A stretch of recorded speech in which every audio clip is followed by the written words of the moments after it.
Wei Tetung Tien, selamat pagi para Tojin dan anak-anakku sekalian. Tetap semangat, tetap sehat di dalam menjalani kehidupan ini ya.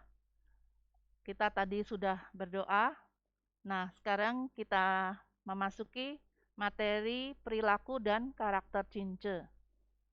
Perilaku dan karakter cince ya. Dalam ayat tengah sempurna bab 1 ayat 1 dan 2 tertulis Ni atau Kongzi bersabda, seorang cince hidup di dalam tengah sempurna, seorang rendah budi atau Xiaoren hidup menentang tengah sempurna. Tengah sempurnanya seorang cince ialah karena sepanjang waktu ia bersikap tengah. Seorang rendah budi atau Xiaoren menentang tengah sempurna karena seorang rendah budi tiada sesuatu yang diseganinya. Jadi perilaku dan karakter itu kita bisa memilih ya, menjadi seorang berbudi luhur atau sebaliknya. Tetapi kalau yang diajarkan oleh agama kita tentu adalah menjadi seorang yang berbudi luhur ya. Hakikat cince atau perilaku berbudi luhur, kata cince itu pada awalnya sebagai artinya putra penguasa, hanya dipakai oleh anak raja atau pejabat. Tetapi oleh Nabi Kungce dirubah maknanya menjadi tentang tingkat moralitas seseorang. Jadi bukan berdasarkan jabatan atau kedudukan. Ya. Selanjutnya, kata cince berarti seseorang yang telah mencapai tingkat moral dan intelektual yang tinggi, berbudi luhur. Jadi, tidak sebaliknya. Kalau seseorang semakin pandai, tidak bukan semakin sombong, ya, tetapi justru semakin mengerti akan manusia yang lain. Dengan cara bagaimana kita mencapai itu, yaitu seperti biasa kita harus membina diri mencapai budi yang luhur. Sabda Nabi Kongce kepada Cesya, yaitu, jadilah umatru yang cince, jangan menjadi umatru yang xiaoren. Tetapi kalau kita tetap harus ingat tujuan dalam menjalani hidup dengan belajar itu. Seperti bab 1 yang lalu ya, belajar di dalam agama kita. Belajar itu ialah untuk mencapai keberhasilan dan menjadi seorang yang mandiri.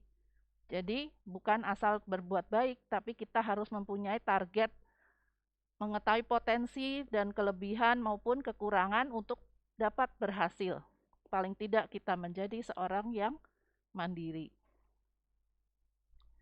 Prinsip-prinsip utama berbudi luhur yaitu berubah menjadi lebih baik, menuntut diri sendiri, tidak menuntut orang lain saja, ya. Berubah itu menjadi baik, jangan berubah yang malah lebih tidak baik, ya. Apalagi di masa pandemi kita harus waspada dan tetap menjaga, ya, lebih keras. Nabi bersabda, bersikap keras kepada diri sendiri, maksudnya itu bersemangat tinggi dan bersikap lunak atau lemah lembut kepada orang lain akan menjauhkan diri dari sesalan orang. Paling tidak kita akan menjadi orang yang terjaga, tidak banyak sesalan, maksudnya adalah tidak banyak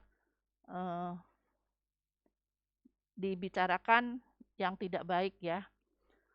Seseorang telah membiarkan dirinya rusak, baru orang lain menghinakannya. Jadi, bila seseorang itu sampai terjerumus, pertama-tama pasti dia kurang ingat akan dirinya, akan pembinaannya. Jalan suci seorang cince ada 4, yang khawatir belum 1 kulakukan, kata Nabi. Apa yang kuharapkan dari anakku belum dapat kulakukan terhadap orang tuaku. Apa yang kuharapkan dari bawahanku belum dapat kulakukan terhadap atasanku. Apa yang kuharapkan dari adikku belum kulakukan terhadap kakakku. Apa yang kuharapkan dari temanku belum dapat kulakukan lebih dahulu. Maka di dalam berkata-kata selalu ingat akan perbuatan dan di dalam berbuat selalu ingat akan kata-kata.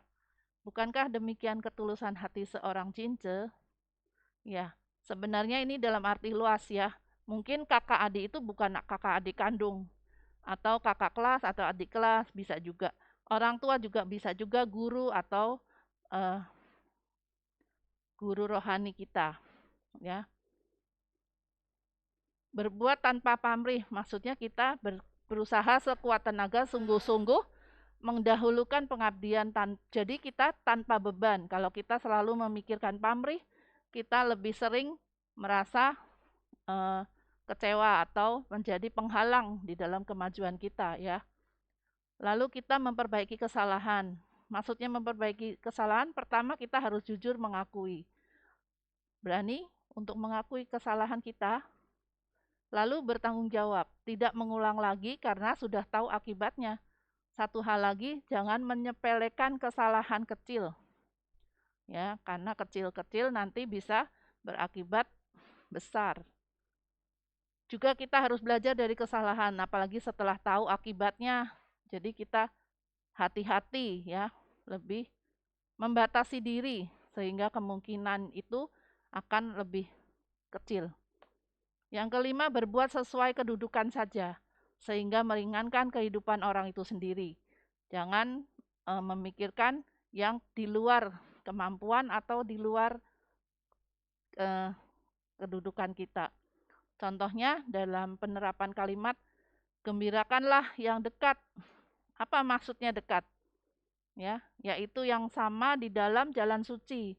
Bukan artinya dekat itu harus selalu berdampingan, ya. Bukan juga jarak atau cita-cita ya. Jadi kita harus lebih dekat di dalam cita-cita ya, kebajikan itu. Ciri-ciri seorang cince selalu berbuat tengah dan tidak menentang jalan suci. Karena kalau menentang nanti ada hukuman atau akibatnya yang akan dirasakan ya. Sebenarnya Nabi Kungce sangat sayang kepada kita supaya kita dapat selalu aman, damai, dan bahagia. Nah, ini kalau Shaoren tuh gambarannya menentang, jadi dia banyak dimusuhi ya. Sebenarnya apa yang paling berat? Mengendalikan nafsu diri sendiri. Ya, sebenarnya orang menyeleweng itu kebanyakan karena tidak dapat mengendalikan nafsu. Terima kasih. Semoga Huang Tian selalu menyertai kita. Wei Te Tung Tien, salam kebajikan. Sancai.